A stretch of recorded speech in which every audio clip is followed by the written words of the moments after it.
We've been talking about it for years, and in just 2 weeks, millions of Americans may find themselves unable to get through airport security if they don't have a real ID. Enforcement is set to begin Wednesday, May 7th, but as Kris Van Cleave reports, a new data analysis shows in some states, fewer than a third of residents are prepared. From California to Carolina, the real ID rush could become a real problem in just 2 weeks' time. Across Michigan, DMVs are working overtime. About 1 in 4 people here still need the new ID.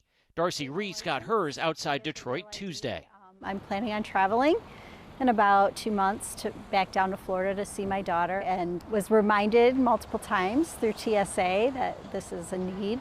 In Minnesota, 59% of IDs still need to be updated, and wait times average as much as 3 hours. I saw the line, I saw, oh my God. A CBS News data analysis finds in 30 states, fewer than 70% of eligible residents have a real ID.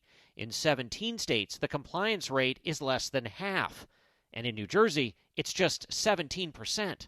Congress mandated the new, more secure identification nearly 20 years ago in the wake of 9/11. You can spot them by the gold or black star in the corner.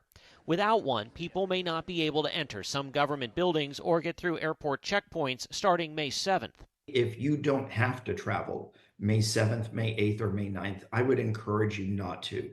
Airline industry analyst Henry Hartevelt. So if people are missing flights, airlines are concerned about how do they reaccommodate those people to get them where they're going as quickly as they can. To get that real ID, you will need documents like a valid ID, passport, or birth certificate, proof of your social security number and date of birth, plus 2 items proving state residency.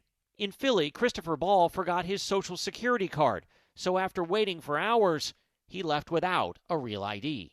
I'm not coming back. I'm not doing this again.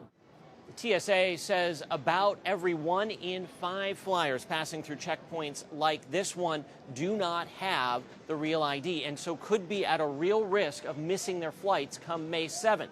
Now, there are some exceptions. If you have a passport, a global entry card, a military ID, or an enhanced ID that some states issue, those are all exceptions that will get you through the checkpoint in lieu of a real ID. Otherwise, TSA says be at the airport at least 3 hours early come May 7th. Kris Van Cleave, CBS News, Detroit. We reached out to the Illinois Secretary of State's office to ask how many people in Illinois have gotten their real ID or if there are plans to expand DMV hours in the next few weeks. So far, we have not heard back.